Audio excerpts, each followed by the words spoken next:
Standard 4 Hindi chapter 6 हमारा तिरंगा झंडा। जानते हैं ना अपने झंडे के बारे में, देखा ही होगा सबने, है कि नहीं? तो उसके बारे में कुछ डिटेल में हम पढ़ेंगे आज। ओके, चलिए बच्चों, किसी भी देश के लिए झंडा उसकी आज़ादी का प्रतीक होता है। किसी भी देश के लिए झंडा जो होता है वो उसकी आज़ादी का प्रतीक होता है। मतलब माना जाता है कि वो देश स्वतंत्र है, आज़ाद है, किसी दूसरे देश की अंडर में नहीं है, किसी देश की गुलामी नहीं कर रहा है, वो आज़ाद देश है। सब देशों के झंडे अलग अलग तरह के हैं, सब देश के झंडे अलग होते हैं। हमारा झंडा कैसा है? ये रहा, orange, white and green, 3 colour का है ना, तिरंगा। वैसे ही दूसरे देश के झंडे अलग अलग होता है। अमेरिका का अलग होता है, ऑस्ट्रेलिया का अलग होता है ना। हमारे देश का झंडा केवल झंडा ही नहीं बल्कि उसका अभिमान, सम्मान और उसकी शान भी है। हमारा झंडा जो है वो क्या है? हमारे लिए हमारा अभिमान है, हमारा गर्व है, सम्मान है हमारा। हम उसका सम्मान करते हैं और उस हमारे देश की शान है। हमेशा ऊंचाई रहता है, हम कभी झंडे को नीचे गिरने नहीं देते हैं, उसे नीचे ज़मीन को टच करने नहीं देते हैं, हमेशा ऊंचा लहराते हुए ही रखते हैं। आज़ादी की हर लड़ाई तिरंगे के मार्गदर्शन में हुई। कि कोई भी जो लड़ाई हुई है वो किसके लिए हुई है? हमारे झंडे को ऊंचा रखने के लिए, हमारे तिरंगे के मार्गदर्शन में हुई है कि हमेशा हमारे देश का झंडा ऊंचा रहे। इस पाठ में हम तुम्हें तिरंगे से संबंधित कुछ महत्वपूर्ण जानकारी देने जा रहे हैं। हमें क्या देने जा रहे हैं? झंडे के बारे में कुछ जानकारी जो शायद हमें न पता हो। चलिए वो जानकारी क्या है वो हम देखेंगे। जानते हो हमारे झंडे में कितने रंग हैं? कितने रंग हैं हमारे झंडे में? अभी बोला मैंने, केसरिया, सफ़ेद और हरा। वैसे तो 4 कलर होते हैं लेकिन हम उसे क्या बुलाते हैं? तिरंगा। चौथा कलर कौन सा है? ये अशोक चक्र वाला ब्लू। इसमें वास्तव में 4 रंग है पर हम इसे तिरंगा कहते हैं। बोला ना अभी मैंने, क्योंकि इसमें प्रमुख 3 रंग है। प्रमुख मतलब महत्वपूर्ण, सबसे ज़्यादा मेन जो होते हैं वो कौन से हैं? 3 रंग है, केसरिया, सफ़ेद और हरा। दिखा सबको? इन 3 रंगों में हमारी एकता की कहानी लिखी है। कौन सी कहानी लिखी है? हमारे एकता की, कि हम सब भारतवासी एक हैं। सबसे ज़्यादा अलग अलग जाति के लोग इंडिया में रहते हैं, भारत में, है कि नहीं? हिंदू, मुस्लिम, सिख, ईसाई, पारसी और भी कई सारे लोग। और सब कैसे रहते हैं? मिलजुल के। केसरिया रंग बलिदान का प्रतीक है। ये जो केसरिया रंग है वो क्या दिखाता है? बलिदान का, कि कितने सारे बलिदान दिए हैं तब जाके हमें हमारा झंडा मिला है। और इस झंडे के लिए हम और भी बलिदान देने के लिए तैयार है। यह रंग उन वीरों की याद दिलाता है। किसकी याद दिलाता है? जिन्होंने देश को आज़ाद कराने में अपने जीवन का बलिदान दे दिया। बोला ना मैंने, जिनकी वजह से हमें झंडा मिला है, जिन्होंने हमारे झंडे के लिए बलिदान दिया है, उनकी याद दिलाता है। और भी ऐसे वीर जवान हैं जो बलिदान देने के लिए तैयार है, जिसकी वजह से हमेशा हमारा झंडा लहराता रहे। तिरंगे झंडे में दूसरा रंग सफ़ेद है। ये दूसरा कौन सा है? सफ़ेद। यह रंग शांति और सच्चाई का प्रतीक है। सफ़ेद रंग क्या दिखाता है? शांति और सच्चाई, कि इतनी सारी जाति के लोग हमारे इंडिया में, हमारे भारत में रहते हैं लेकिन फिर भी सब शांति से रहते हैं, एक दूसरे के प्रति सच्चाई रखते हैं, ईमानदारी रखते हैं। यह रंग हमारे विचारों की पवित्रता को भी प्रकट करता है। हम किस तरह से सोचते हैं, हमारे विचार क्या है, कि भले सामने वाला मुस्लिम हो, पंजाबी हो, ख्रिस्ती हो, लेकिन हमें उनसे प्यार से मिलजुल के रहना है। ये हमारे अच्छे विचार होने चाहिए। हमारे मन में सबके प्रति सच्चाई होनी चाहिए, कभी झूठ नहीं बोलना चाहिए। ये सफ़ेद रंग ये दिखाता है। झंडे में हरा रंग हरियाली और खुशहाली का प्रतीक है। हरा रंग क्या दिखाता है? हरियाली और खुशहाली। मतलब हमारे देश में कितनी सारी हरियाली है, मतलब खेत खलिहान है, जिसकी वजह से हमारा देश समृद्ध है और चारों ओर खुशहाली है, सब लोग खुशी खुशी रहते हैं। यहाँ हरा रंग हमारे देश की सुख समृद्धि को दर्शाता है कि कितना समृद्ध है हमारा देश।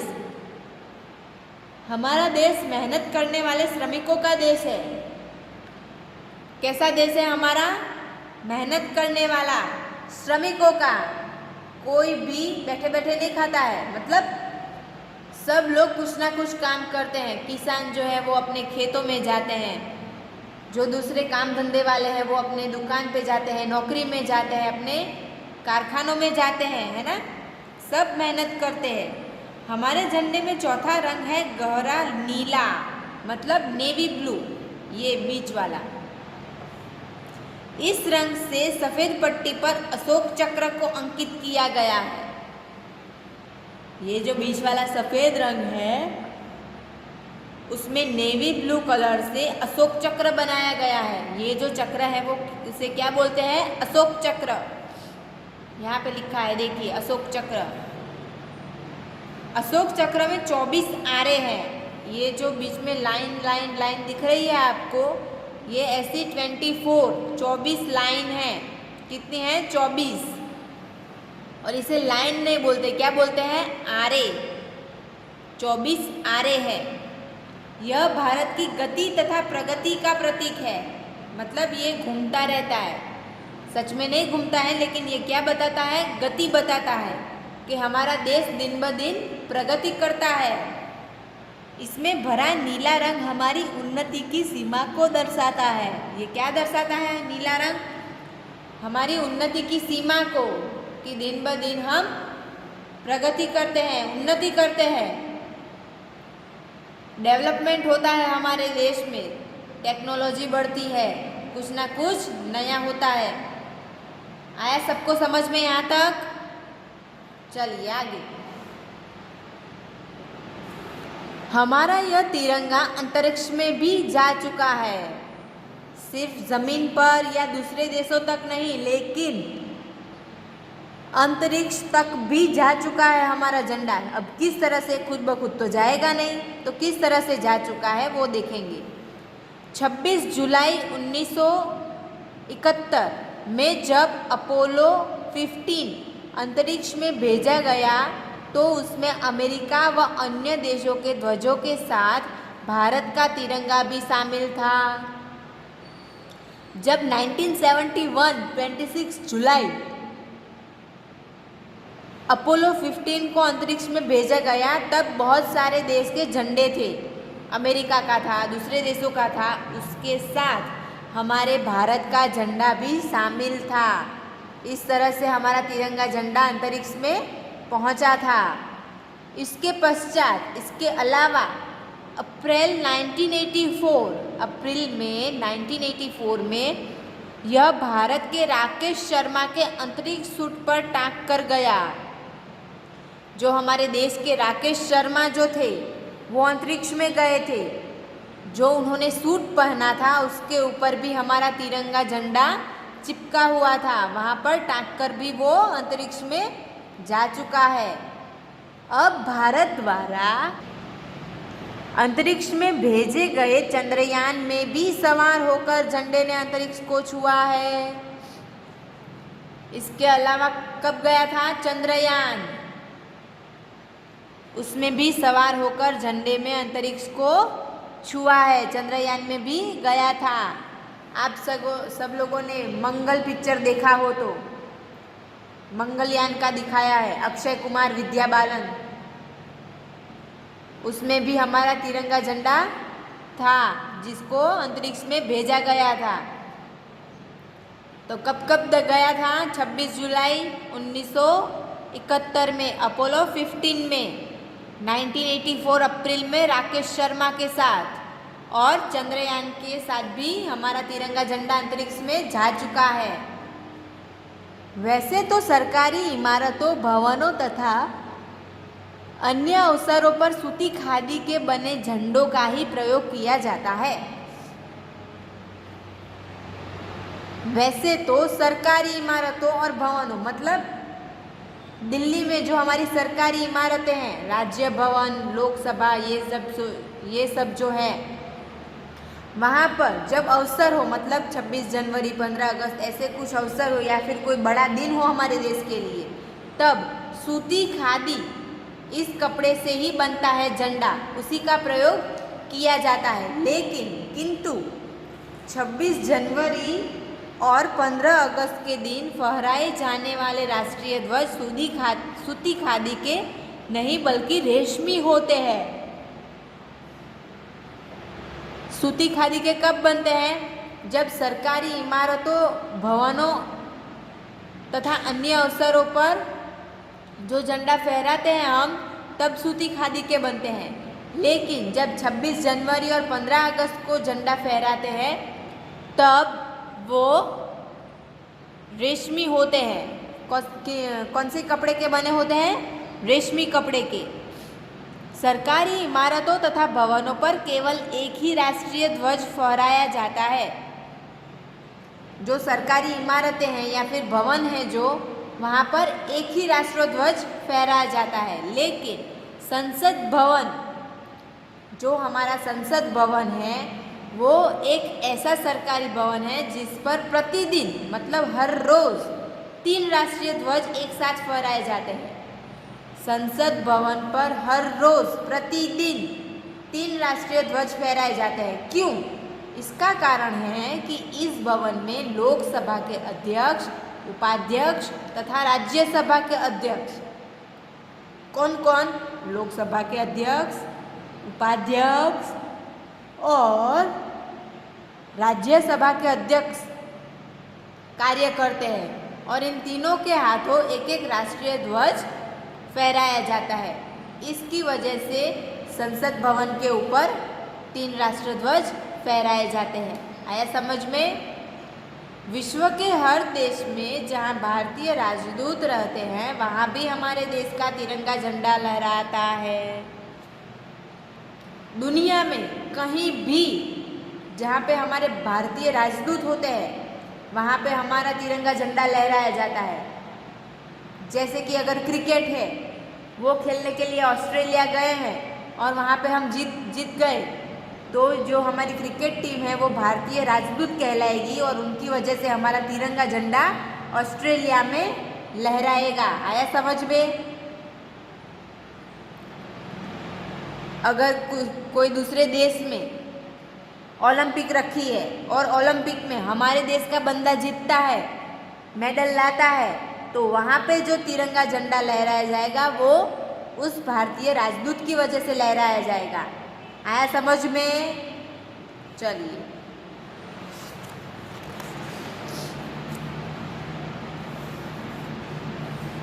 यह झंडा हमारी स्वतंत्रता और सम्मान का प्रतीक है। ये झंडा हमें क्या दिखाता है? हमारी स्वतंत्रता और हमारा सम्मान। हमें इसका आदर करना चाहिए। हम सलामी भरते हैं ना झंडे के सामने, झंडे को फहराते और उतारते समय इस बात का विशेष ध्यान रखना चाहिए कि यह भूमि को स्पर्श ना करे। शुरू में ही मैंने बोला था कि जब भी हम झंडा ऊंचा लहराते हैं, तब हम ये ध्यान रखते हैं कि वो नीचे ज़मीन को छुए ना, क्योंकि ये हमारा मान है, अभिमान है। इसे हमेशा लहराते हुए रखना चाहिए, कभी भी नीचा नहीं रखना चाहिए हमारे झंडे को, क्योंकि ये हमारा आदर है, हमारा सम्मान है, अभिमान है हमारा। ओके, झंडा फहराते समय किसी चीज़ से ढका हुआ नहीं होना चाहिए। जब झंडा हम फहराते हैं तब इसके ऊपर कोई चीज़ से हम इसे ढकते नहीं हैं कि ये गीला ना हो जाए, इसे धूप ना लगे, कुछ नहीं, बस इसे हवा में लहराते हुए रखना है हमें। तथा इसे कभी भी उल्टा नहीं फहराना चाहिए, हमेशा सीधा ही फहराना चाहिए। ऊपर केसरिया ऊपर ही होना चाहिए, कभी भी हरा ऊपर नहीं आना चाहिए, क्योंकि इससे झंडे का अपमान होता है, हमारे देश का अपमान होता है। क्या आप जानते हैं कि सन 2002 के पूर्व कोई भी व्यक्ति झंडे को अपने घर पर नहीं फहरा सकता था? कोई पर्सनली अपने घर पर झंडा नहीं फहरा सकता था। कब तक? 2002 से पहले। लेकिन 2002 के बाद सरकार की तरफ से ऐसी छूट मिली सबको कि कोई अगर अपने घर के ऊपर झंडा फहराना चाहे तो वो फहरा सकता है। झंडे का प्रयोग केवल सरकारी भवनों तथा विशेष सरकारी व्यक्तियों द्वारा ही किया जा सकता था। 2002 से पहले सिर्फ सरकारी भवनों तथा विशेष सरकारी व्यक्तियों द्वारा ही झंडा फहराया जाता था। लेकिन 26 जनवरी 2002 के बाद झंडे को सभी व्यक्ति सम्मान के साथ अपने घरों पर फहरा सकता है। आया समझ में? अगर 26 जनवरी के दिन आप अगर अपने सोसाइटी में, अपने टाउनशिप में अगर ये ध्वजारोहण रखना चाहे तो रख सकते हैं। कोई भी बिल्डिंग के ऊपर आप अपना झंडा फहरा सकते हैं। तिरंगे की रक्षा करना हम सबका कर्तव्य है। ऐसा नहीं कि सिर्फ सरकारी लोग या फिर जो अधिकारी है वही अपने झंडे का, तिरंगे का ध्यान रखे, उसकी रक्षा करें। हमारा भी ये फर्ज है कि हम अपने झंडे का, अपने तिरंगे का, हमारे देश का हम रक्षा करें। ये सबका कर्तव्य है। अगर हम कहीं घूमने गए हैं, वहाँ अगर किसी ने झंडा उल्टा लहराया है तो हमें उसे बताना चाहिए कि ये उल्टा है, इसे सीधा करो। ये हमारा सम्मान है, इसे कभी भी उल्टा नहीं करना चाहिए। अगर हम बाहर गए हैं, कोई बिल्डिंग है, वहाँ पर अगर कोई दीवार के ऊपर कोई चित्र बना रहा है या कुछ लिख रहा है तो हमें उसे बताना चाहिए। ये हमारे देश की संपत्ति है, इसे बिगाड़ना नहीं है, इसे क्लीन रखना है। आया समझ में? ये हम सबका कर्तव्य है, ना ही सिर्फ उन लोगों का जो वहाँ पे उसका ध्यान रखने के लिए खड़े किए गए हैं। हमारे देश का झंडा ऊंचा रहे, यह हमारे लिए गौरव की बात है। कहीं भी हमारे देश का झंडा लहराए, ये ऊंचा रहे, ये हमारे लिए गर्व की बात है कि नहीं? आया समझ में सबको अपने झंडे के बारे में? तो सबसे पहले तो आपको अपनी बुक में, नोटबुक में झंडा दौड़ना है, ड्रॉ करना है और उसमें कलर फिलअप करना है। ओके, वो होमवर्क में आएगा। चलिए, अब है नए शब्द। प्रतीक मतलब चिन्ह, सम्मान मतलब आदर, मार्गदर्शन मतलब रास्ता दिखाना, पवित्रता, निर्मलता, शुद्धता, समृद्धि मतलब अत्यधिक अमीरी, दर्शाना मतलब दिखाना, श्रमिक मतलब मजदूर, अंकित मतलब लिखा हुआ, प्रगति मतलब उन्नति, स्पर्श मतलब छूना। आया समझ में सबको? ये सारे जो नए शब्द है ये इसे समानार्थी भी बोलते हैं। प्रतीक का समान शब्द कौन सा है? चिन्ह। तो इस तरह से आपको अलग अलग एग्जाम में पूछा जाएगा, तो ये सब आपको पढ़ना है। ओके, अब है अभ्यास कार्य। हमारे झंडे में प्रमुख कितने रंग है? कितने रंग हैं? 3। अशोक चक्र में कितने आ रहे हैं? 24। हरा रंग किस बात का प्रतीक है? हरियाली और खुशहाली। नीला रंग क्या दर्शाता है? उन्नति की सीमा। आया समझ में सबको? चलिए अब ये आपको साथ में लिखना है। किसी भी देश के लिए झंडा किन बातों का प्रतीक है? तो लिखिए, किसी भी देश के लिए झंडा उसकी आज़ादी का प्रतीक होता है। नेक्स्ट, तिरंगे झंडे के रंग किस किस बात के प्रतीक है? तो सबसे पहले तो झंडे में प्रमुख 3 रंग है, केसरिया, सफ़ेद और हरा। केसरिया रंग बलिदान का प्रतीक है, सफ़ेद रंग शांति और सच्चाई का प्रतीक है, हरा रंग हरियाली और खुशहाली का प्रतीक है। लिखा? नेक्स्ट, संसद भवन पर प्रतिदिन 3 राष्ट्रीय ध्वज एक साथ क्यों फहराए जाते हैं? तो संसद भवन पर प्रतिदिन 3 राष्ट्रीय ध्वज एक साथ फहराए जाते हैं क्योंकि इस भवन में लोकसभा के अध्यक्ष, उपाध्यक्ष तथा राज्यसभा के अध्यक्ष कार्य करते हैं। लिखा सबने? चलिए पेज टर्न कीजिए। तिरंगे झंडे को फहराते समय किन किन बातों का ध्यान रखना चाहिए? तो तिरंगे झंडे को फहराते समय यह ध्यान रखना चाहिए कि झंडा किसी चीज़ से ढका न हो तथा भूमि से स्पर्श न करे। झंडे को कभी उल्टा नहीं फहराना चाहिए। इन बातों का ध्यान रखना है। लिखा सबने? चलिए अब वाक्य पूरे करने हैं। ब्लैंक की हर लड़ाई तिरंगे के मार्गदर्शन में ही हुई। किसकी लड़ाई? आज़ादी की। तो फर्स्ट में आएगा आज़ादी। दूसरा, हमारा यह तिरंगा ब्लैंक में भी जा चुका है। कहाँ जा चुका है? अंतरिक्ष में। लिखिए अंतरिक्ष। अशोक चक्र में ब्लैंक आ रहे हैं। कितने आ रहे हैं? 24। सरकारी इमारतों पर केवल ब्लैंक ही राष्ट्रीय ध्वज फहराया जाता है। कितने होते हैं? 1। तिरंगे की रक्षा करना हम सबका ब्लैंक है। क्या है? कर्तव्य। लिखा? नेक्स्ट, प्रत्येक पंक्ति में जो शब्द उस परिवार का नहीं है उसे चुनकर चौकड़ी लगाइए। गति मतलब प्रगति, गतिशील और उन्नति। तो उन्नति में क्रॉस आएगा, कीजिए। वीर मतलब बहादुर, वीरता, वीरांगना। तो बहादुर में वीर नहीं है तो बहादुर में ब्लैंक क्रॉस लगाइए। देश, स्वदेश, भवन, विदेश। तो भवन में क्रॉस आएगा। भारत, स्वतंत्रता, भारतीय, भारती। तो स्वतंत्रता पे क्रॉस आएगा। विशेष, विशेषण, रस, विशेषज्ञ। तो रस पर क्रॉस आएगा।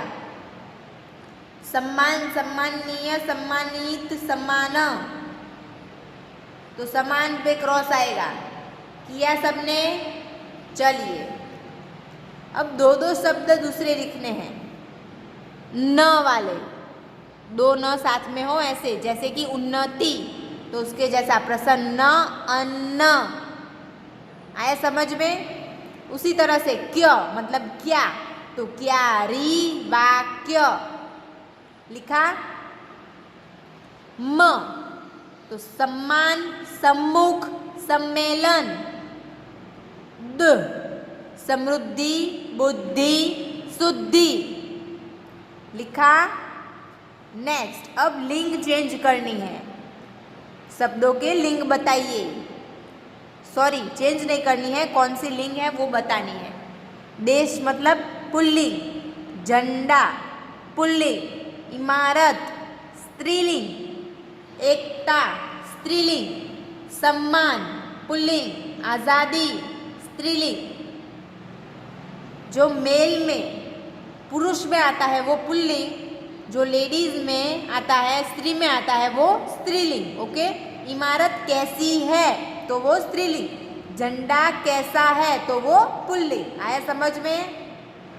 नेक्स्ट, अब र के विभिन्न चिन्हों वाले 3-3 शब्द लिखने हैं।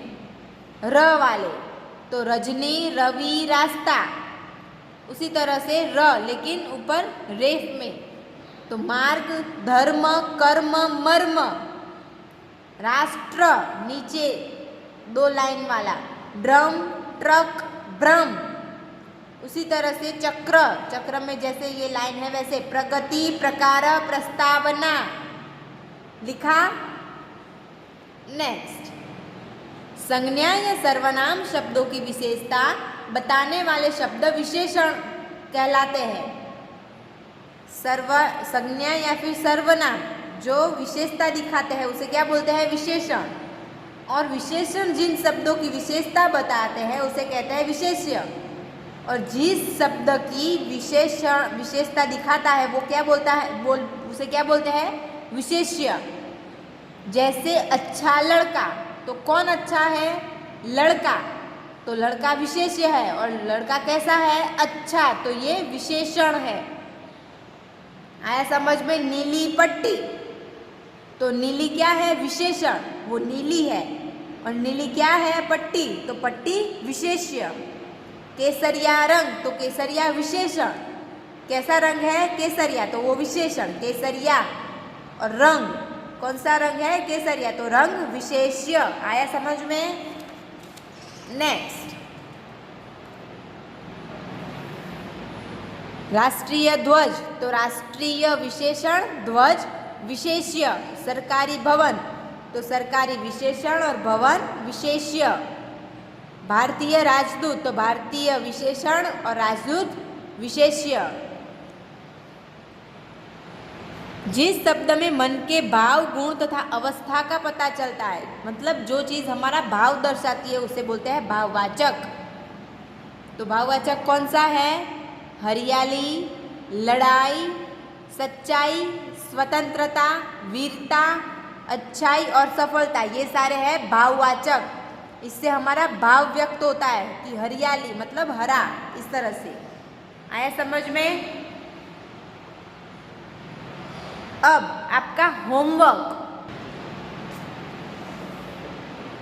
ये आपको होमवर्क में लिखना है। हमारा राष्ट्रीय पक्षी, खेल, पशु, फूल, फल, वृक्ष कौन सा है वो। यहाँ पे आपको झंडे चिपकाने हैं अलग अलग देश के ढूंढकर। ओके, फिर है ये गद्यांश, ये आपको पहले पढ़ना है और उसके ऊपर से इसके आंसर लिखने हैं। ओके, इतना आपको अपनी टेक्स्ट बुक में करना है। और ये नए शब्द, ये क्वेश्चन आंसर, ये ब्लैंक्स, ये सही चुनकर क्रॉस करना है वो, ये पेज नंबर 47 पूरा यहाँ तक आपको अपनी नोटबुक में लिखने हैं। और जो झंडा ड्रॉ करने को बोला है वो। आया समझ में? आया समझ में आपको आपका होमवर्क? चलिए, चैप्टर 6 उसमें से पेज नंबर 44 पर से नए शब्द जो है वो पेज नंबर 45, उस पे जो प्रश्नों के उत्तर हैं वो 46, 47 और राष्ट्रध्वज हमारा झंडा, उसका चित्र बनाकर उसमें रंग भरना है। ये सब आपको अपनी हिंदी नोटबुक में करना है। और पेज नंबर 48 एंड 49 मतलब ये 48 राष्ट्रीय पक्षी, खेल, ये सब, और ये पूरा पेज नंबर 49 आपको अपनी टेक्स्ट बुक में फिलअप करना है। आया समझ में आपका होमवर्क क्या है और किस तरह से करना है? चलिए, थैंक यू।